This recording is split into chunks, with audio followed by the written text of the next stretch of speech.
Salut les amis, bienvenue à tous sur la chaîne Académie du Drone. Vous êtes bien avec Scriptix. Aujourd'hui, on va parler avec Fabien Paulina qui fait partie de la société Boreal. Vous allez voir, c'est assez rigolo tout ça et tout ce qu'on va pouvoir voir. Alors, on va tout de suite en parler avec lui d'ailleurs. Fabien, parle-nous un peu de ce que tu fais dans le groupe Boreal, ton poste, tout ça, parce que je pense qu'il y a pas mal de choses intéressantes à dire. Ok, donc voilà, moi je suis responsable de production au sein de Boreal. Donc Boreal, c'est une société qui est constructeur de drones. On est basé à Toulouse, dans la région toulousaine, à Castanet plus précisément.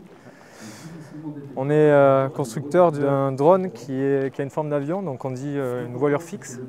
C'est une forme d'aile volante en fait qui fait 4 mètres d'envergure. Il reste sous les 25 kg de poids total au décollage. Et on peut, voilà, donc c'est un drone grande endurance, grande élongation qui permet une grande capacité d'emport. D'accord, donc 4 mètres d'envergure, on est d'accord? Ouais. Moins de 25 kg. Voilà. 4 mètres d'envergure en restant avec la charge utile, le plein, puisque c'est un drone thermique, et toute la partie avionique sous les 25 kg, poids total de décollage. Ok, et donc si on fait le calcul, tu m'as dit qu'il y avait a priori une autonomie qui était hyper intéressante. Voilà.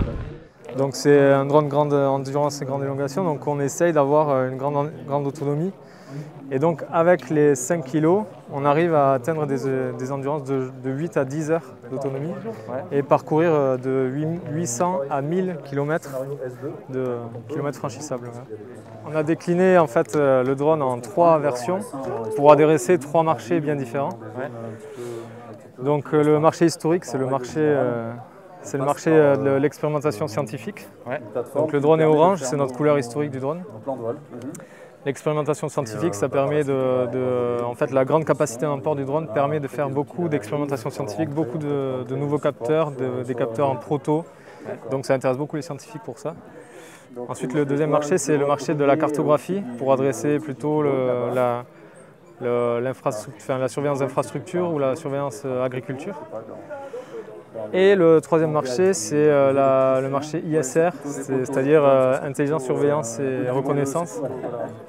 Et là, c'est plutôt une orientation semi-militaire, pas tout à fait militaire, mais pour la sûreté. Voilà. Et on voit justement sur ta présentation ici que tu as le groupe Météo France, tu as Avion Jaune, TCA, CNRS, ONERA et tout ça. Voilà, ça c'est des clients historiques avec qui on travaille depuis un certain temps. D'accord.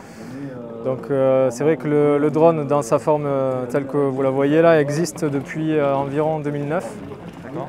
On a commencé les premières missions donc, il y a un certain temps maintenant, et en 2014, il y a le groupe Mistral qui est intervenu en participation dans l'entreprise Boreal. Et ça a permis de développer du coup ces trois marchés-là. Ça a été le fruit d'un long travail de recherche, avec beaucoup d'itérations, beaucoup de petites améliorations, beaucoup d'évolutions. Et depuis voilà, 2009, on est sur cette plateforme-là. Voilà, on a fait un travail de positionnement où on a la partie labo, où le drone est bien visible pour l'expérimentation scientifique, ça ne pose pas de souci. La partie carto, on a travaillé historiquement avec l'avion jaune, donc on a fait un avion de leur couleur. Et ISR, où là il faut être plus furtif, donc ça c'est un drone gris, voilà. On reste sur le code couleur militaire.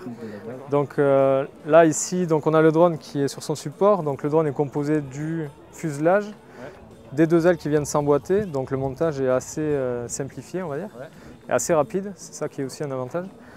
Le fuselage est découpé en 3 parties, donc il se décompose avec la partie embarquée charge utile en fait, dans laquelle on peut embarquer toute la charge utile, avec un grand compartiment qui permet un encombrement important de charge utile. La partie intelligence embarquée, on va dire, avec toute l'autopilote et l'avionique, et la partie génération de puissance, avec la motorisation thermique qui est connectée à une génératrice qui permet de fournir 80 watts et 12 volts pour la partie charge utile, pendant toute la durée de la mission. Drone à moteur, à essence, voilà. Pas de batterie, pourquoi? C'est ça, voilà, donc ça on est un peu... alors ça a été un choix historique de par en fait, l'ancienneté de l'entreprise, et c'est vrai qu'on est resté sur ce choix-là. On a beaucoup d'expérience, on a un gros retour, et c'est vrai que voilà, c'est quelque chose qui fonctionne bien, et on est resté là-dessus. Toute la partie pilotage, il faut être habilité S4 et avoir le brevet PPL au minimum pour pouvoir faire du vol hors vue en fait. Voilà. Et la plupart de nos missions, c'est le cas. Cute. Voilà. Super, merci. Okay. Merci en tout cas pour toutes ces infos. Allez, à bientôt. Ciao.